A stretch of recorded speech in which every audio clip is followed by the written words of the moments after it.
कृष्ण माझा पिता, बहिणी बंधू चुलता, कृष्ण माझा, कृष्ण माझे जन, कृष्ण माझे मन, माझा कृष्ण, माझा कृष्ण. नाना महाराज आहे की नाही, त्या विठ्ठलाला आपलंस केल्याच्या नंतर जीवनामध्ये कुठल्याच प्रकारचं दुःख वाटायला येत नाही, कारण तो साक्षात सुखरूप पैसा. हा माझं. आजकाल लोक कुणी कोणाला माझं म्हणते, कुणी कोणाला.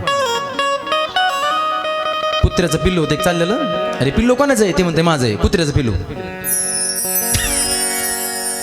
कुणी कोणाला माझं म्हणते. पण संत महात्मे म्हणतात, त्या देवाला जर तुम्ही माझं म्हटलं ना, त्या देवाला जर तुम्ही माझं म्हटलं ना, तर तो तुम्हाला आपलंसं करून घेतल्याच्या नंतर तो साक्षात पाठीमागे उभा राहतो. त्या गोपिकाने हेच केलं महाराज. जन्माला आला तेव्हापासून कृष्ण माझा, कृष्ण तुमचा नाही, कृष्ण माझा, कृष्ण माझा.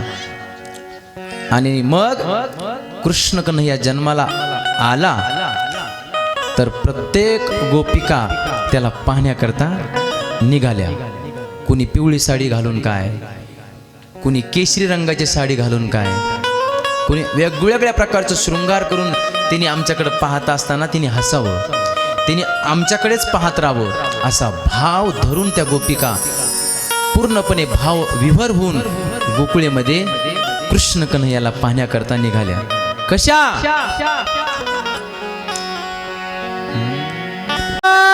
आल्या आल्या पाच गवळणी, गवळणी आल्या आल्या आल्या पाच गवळणी, गवळणी आल्या आल्या आल्या पाच गवळणी, गवळणी आल्या आल्या आल्या पाच गवळणी, गवळणी. पहिली गवळण रंग सफेद जशी चंद्राची ज्योत, गगनी चांदणी लखलखीत ऐका तिची मात, मंथन होते दारात ऐका तिची मात. आल्या आल्या आल्या आल्या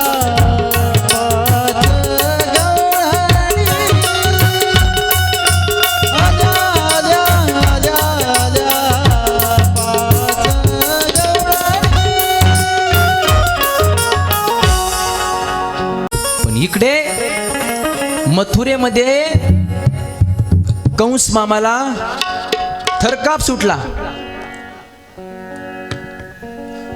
माझा वैरी नेमका कुठे जन्माला आला, माझा वैरी कुठे जन्माला आला. आणि तेवढ्यात नारद महाराज तिथे आगमन झाले. आणि नारद महाराज कंसाला म्हणतात, अरे कंसा, अरे तुझा वैरी जन्माला आला.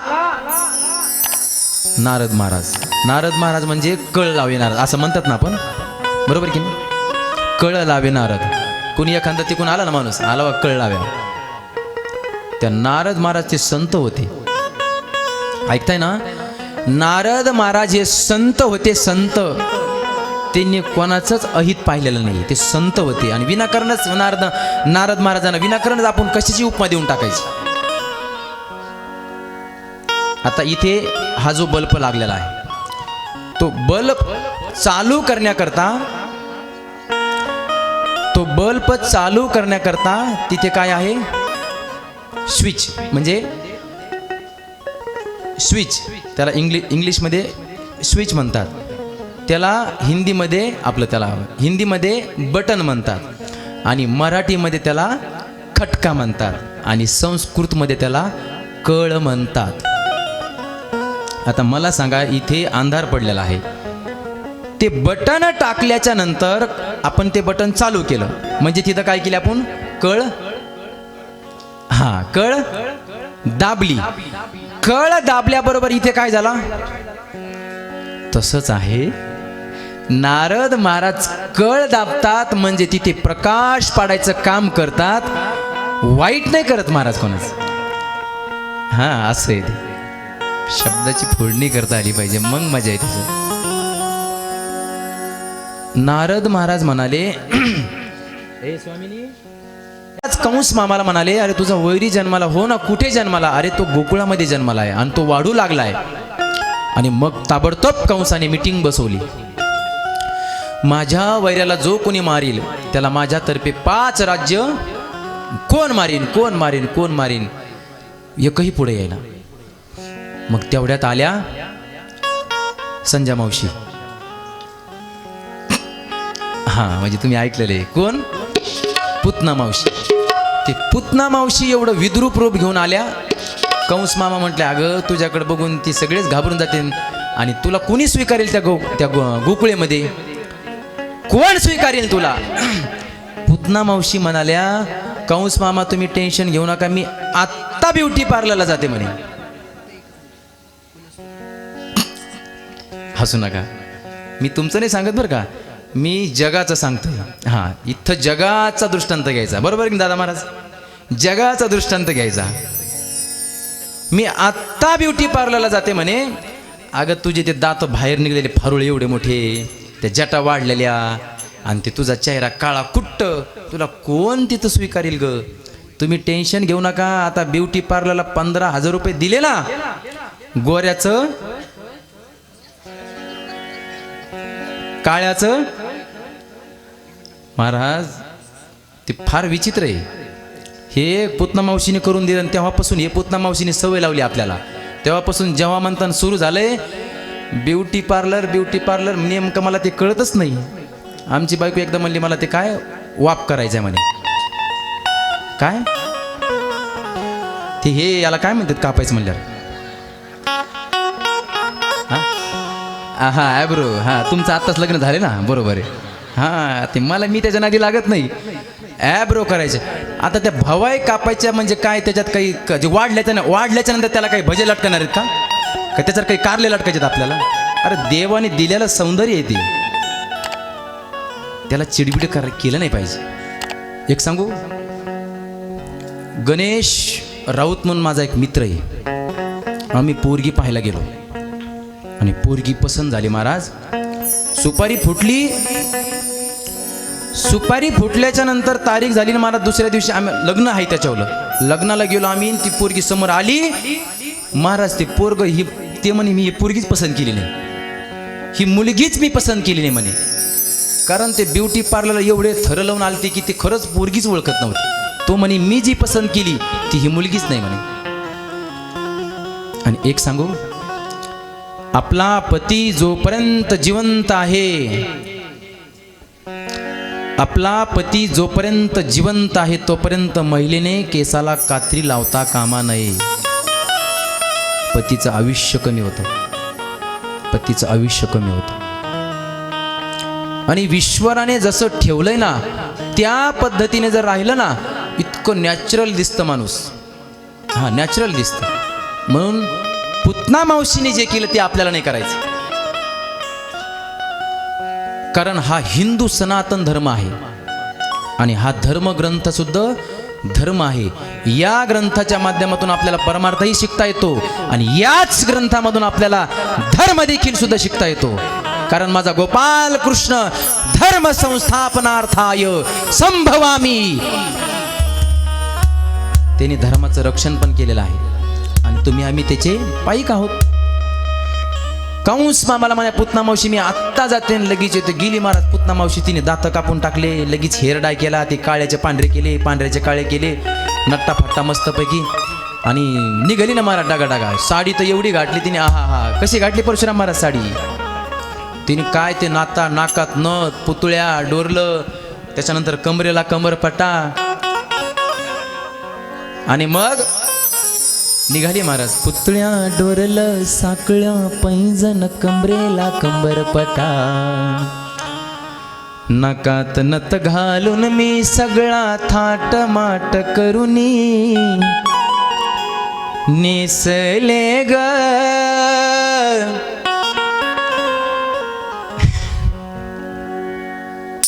आणि निघाली महाराज पुतना मावशी. कुठे? गोकुळामध्ये अनेक बालक मारत मारत मारत मारत मारत मारत मारत महाराज ती पुतना मावशी गोकुळेमध्ये आली. नामा मने आली नंदाच्या अंगणी, स्वरूप सुंदरा देवांगना. नाम मने आली नंदाच्या अंगना. आणि आल्यानंतर दरवाजा वाजवला आणि यशोदा मैयाला हाक दिली. हे यशोदे.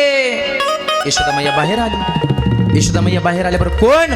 अगं मी तुझ्या मावशीच्या काकाच्या मामीच्या सासऱ्याच्या मावशीच्या काकाची आजीची चुलत सासू आहे. तिच्या तर डोक्यावून गेलं. ती म्हणे बरोबर ठीक आहे तिच्याकडे रोजच पाहुणे येत होते कन्हैयाला पाहण्याकरता. ती म्हणे आली असेल कोणी कन्हैयाला पाहायला. या या या या. मग कन्हैयाला पाहायला. कुठे कन्हैया? तुझ्या लेकराला पाहायला आले म्हणे. तो म्हणे पाळण्यात ठेवलाय तिकडे जा. आणि पुतनाबाई निघाल्या ना महाराज तिकडे. कृष्णाला पाहिलं महाराज पुतनेने. छबी लगी मैनू श्याम की जब से. त्या राक्षसनीला सुद्धा त्या कृष्ण कन्हैयाच्या चेहऱ्याकडे पाहून भाव विवर झाली महाराज. आणि ती म्हणे काय सुंदर आहे, काय बालक दिसतंय हे. आणि खरं सांगा बालक जन्माला आल्याबरोबर किती सुंदर दिसतं, किती सुंदर दिसतं. तेच बालक 6 वर्षाचं झाल्यानंतर त्याच्या नाकातून गंगा जमुना झाल्यानंतर त्याचा कुणी घेईल का? नाही. तेच बालक जर 80 वर्षाचं झालं तर त्याच्याकडून कुणी पाहिल का? पाहिल का? ही देवाने दिलेली नॅचरल देणगी आहे महाराज. त्याच्यावर ते माणसाने असतं इतकं सुंदर राहायला पाहिजे. एक बोलू का? जोपर्यंत आपलं आयुष्य तारुण्यामध्ये आहे तोपर्यंत माणसाने फुलत राहायला पाहिजे, फुलत राहायला पाहिजे. आणि ती पुतना भाव विव्हर झाली. आणि मग पाहता पाहता तिने त्या कृष्ण कन्हैयाला उचललं महाराज आणि आपल्या छातीशी असं लावलं. त्याला इतका आनंद वाटला. आणि छातीला लावल्याबरोबर तिला मातृगतीचा भाव प्रदान झाला. आणि मातृगतीचा भाव प्रदान झाला तर तिने कृष्ण कन्हैयाला स्तनपान करू लागली. आणि त्या स्तनाच्या माध्यमातून कृष्ण कन्हैयाला तिने विष पाजायचा प्रयत्न केला होता. पण कृष्ण कन्हैयाने ते विष पेता पेता पेता पेता तिचे प्राणवायू शोषून घेतले. प्राणवायू घेतल्याच्या नंतर तिचा पूर्ण श्वास हिसकून घेतला आणि त्या पुतनेला मातृगती प्रदान करून दिली महाराज. आणि पाहता पाहता तिचा जीव तरफडू लागला ना तर ती वाकडे तिकडे होऊ लागली. तेवढ्यात तिने झेप घेतली आणि आकाश मार्गी उडाली. आकाश मार्गे उडाल्याच्या नंतर महाराज धाड दिशीन पुतना मावशी खाली पडली आणि कृष्ण कन्हैया तिच्या अंगावरती खेळतोय. पुतण्या मावशीचा वध करून टाकला.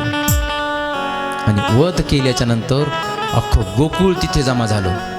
आणि मग गोकुळ जमा झालो आणि ते कृष्ण कन्हैया एवढा एवढा ते त्या राक्षसीचा अंगार पडला. तर तेवढ्यात तिथे कुंकवाल्या आल्या. कुंकवाल्या नाही समजलं? इथं आहेत का नाही? हाय हाय हाय 1 2 3 4 5. आता कुंकवाल्या गेल्या आणि काय सांगाव महाराज त्या बाथरूम मध्ये आपले नवरे लटकले दिसतात. बा कधी गेलं का बाथरूम मध्ये आपले ते नवरे लटकलेले दिसतात. अहो तो जगाचा तो आपला नवरा म्हणजे पती धर्म आहे. तो आपला त्याला कुठेही नाही लटकवलं पाहिजे. डोक्याला हात नका लावू. तुमचं नाही सांगत मी जगाचं सांगतोय. आणि त्या कवीने एक म्हटलेलंच आहे कुंकवाल्या गेल्या आता टिकली वाल्या आल्या. टिंब टिंब मधल्या साऱ्या सुहासिनी झाल्या. बरोबर की नाही? बरोबर की दादा महाराज? टिकली लावली नाही पाहिजे, कुंकू लावलं पाहिजे. कुकू नाही बरं का, कुंकू शब्द येतो. कुंकू कुकू नाही, तिला कुकू लाव, थोडं कुकू लाव. अरे कुकू काय, कुकू ते कुंकू शब्द आहे. आणि मग तेवढ्यात मोठ्या कुंकवाल्या तिथं आल्या आणि यशोदेला नाही नाही ते बोलू लागल्या, तुला मुलाला सांभाळताच येत नाही, एकतर खूप दिवसानंतर तुला मुलगा झाला, तुला मुलाला सांभाळताच येत नाही, पाय आज किती योगायोगाने आपलं मूल वाचलं म्हणे. कारण त्या गोपिकांचं प्रेम त्याच्यावरती होत, त्याला त्या माझं मानत होत्या. कृष्ण माझा आहे, कृष्ण माझा आहे, कृष्ण माझा आहे, कारण त्याला माझं मानत होत्या, त्याला माझं मानत होत्या. त्या कृष्णाला माझं मानलं पाहिजे. आमचे बाबा एक आवडीने दृष्टांत सांगत असे, एका महिलेला 4 म्हशी होत्या आणि त्या म्हशी रोज चारायला घेऊन जायची. आणि एका महिलेला सडा टाकायला शेणच नव्हतं म्हणे. तर तेवढ्यात त्या म्हशी चालल्या आणि त्या म्हशीचं शेण तिथं पडलं. शेण पडल्याच्या नंतर ऐका, ते त्या कौसाकाने ते पाहिलं आणि ते उचल हातामध्ये की तेवढ्या त्या म्हशीची मालकीन मागून आली, ए अक्का शेण खाली ठेव, शेण खाली ठेव. काय झालं, ते शेण माझं आहे. डोक्यावर गेलं का? ती अक्का काय म्हणली, ते शेण माझं आहे. आता खऱ्या अर्थाने ते शेण कोणाचं होतं?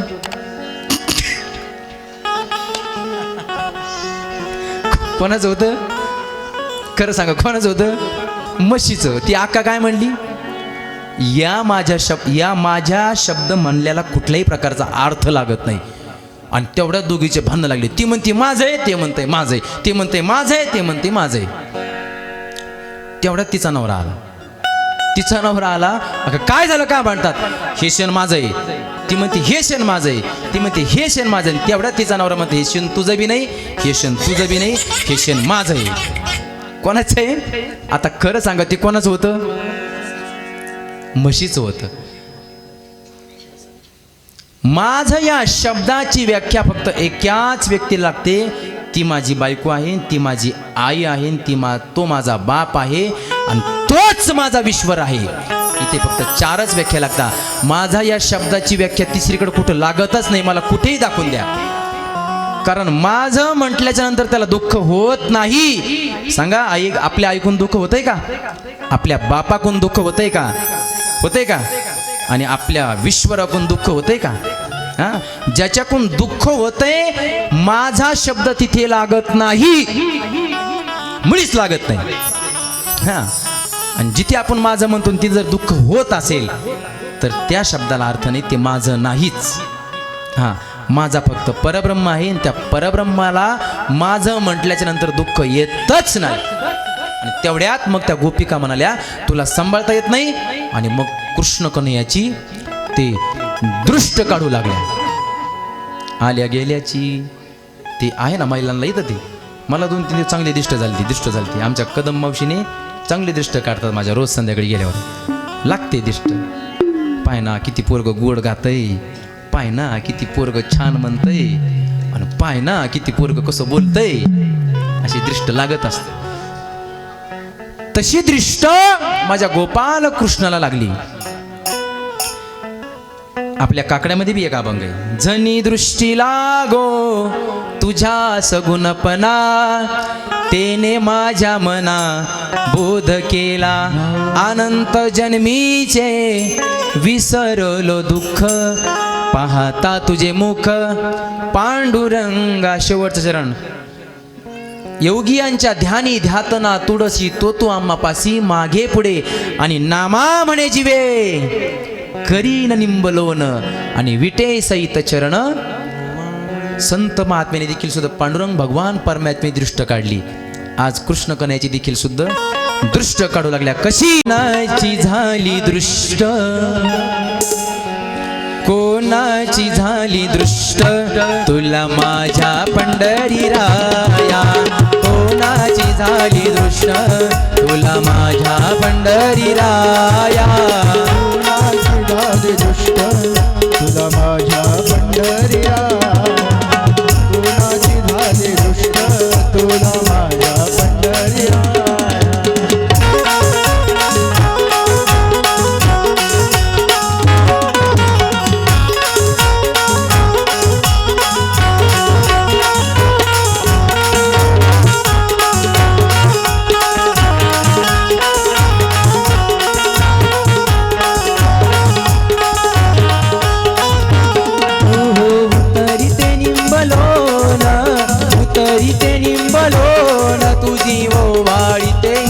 कन्हैया उत्तरीचे निंबालोण उत्तरीचे निंबालोण तुझे ओवाळीते मी काया अग कोणाची कोणाची कोणाची झाली दृष्ट तुला माझ्या बत्तारी राया कोणाची झाली दृष्ट तुला माझ्या बत्तारी राया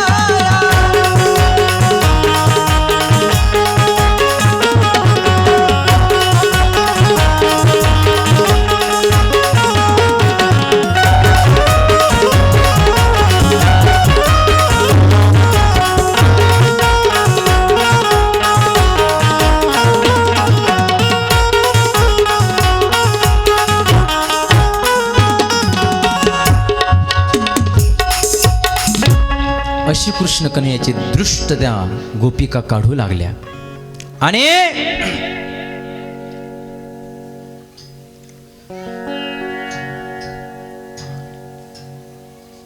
आणि मग पुतना मावशीचा वध झाला हे कळताच कंस मामाने अनेक राक्षस पाठवले महाराज. एक महाबळ भट नावाचा ब्राह्मण कृष्ण कन्हैयाला मारण्याकरता पाठवला. तो आला ब्राह्मणाच्या रूपामध्ये, धोतर घालून, पंचांगण तेन आसन जानवण, एक ग्रंथ हातामध्ये, आणि आल्याबरोबर कृष्ण कन्हैयाच्या वाड्यामध्ये प्रवेश झाला.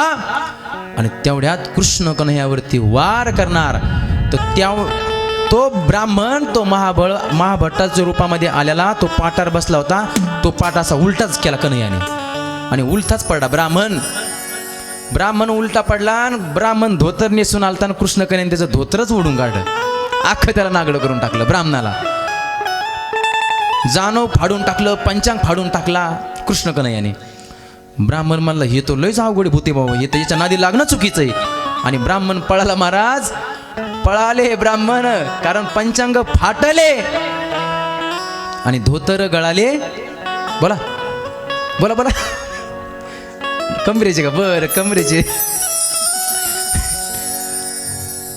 नाना महाराज आणि दादा महाराजांचा देखील फार अभ्यास आहे. माझ्या पुढे ते गुरु समान आहात आणि इतका अभ्यास आहे. काही कालांतर गेल्याच्या नंतर अभ्यास सुरू केला. आज आमच्या संस्थेमध्ये असे काही तरुण पोरे, त्यांना एक अभंग पाठवत नाही, एक अभंग पाठवत नाही. पण हे गुरु शिष्य म्हणजे आणि विशेष म्हणजे पैलवान. आणि पैलवानाची बुद्धी कुठं असते असं कुठं म्हणतात? पैलवानाची बुद्धी कुठं असते असा एक दृष्टांत आहे. कुठं? तुम्हीच म्हणताय. पण एवढं होऊन देखील सुद्धा अभ्यास, हो हो हो, नाद नाही करायचं. काकडा पाठ, वासुदेव पाठ, तुमच्या चरणावरती नतमस्तक आहे. छान, खूप छान प्रगती केली, खूप म्हणजे खूप. ब्राह्मण पळून गेला. पुन्हा नंतर कंसाने शकटासुराला पाठवलं महाराज, त्याचाही वध करून टाकला. आणि आज माझा कृष्ण कन्हैया घरामध्ये रांगू लागला. इतका छान रांगू लागला, इतका छान रांगू लागला. कसा? तळवे तळ हात टेकीता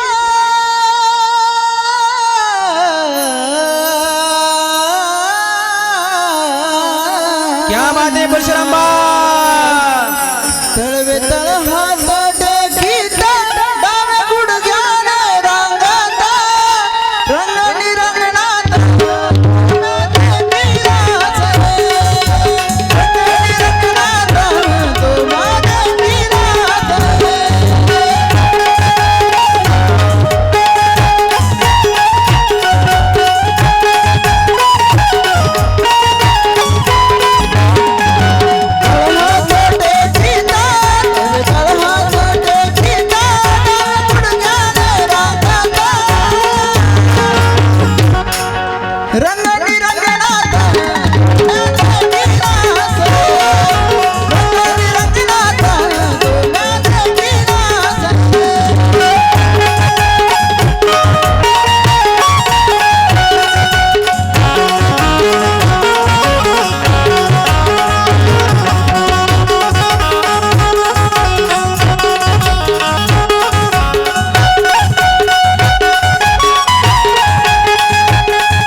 गवळणीमध्ये असं रस भरलेला आहे, बसल्या बसल्या देखील माणूस असं डुलत, कारण त्याच्या गवळणी आहेत. कारण का ते नंदाचं कार्ट असं वेळ लावून टाकतंय आणि त्याच्या वेळामध्ये त्या गोपिका भाव विवर होऊन जायच्या.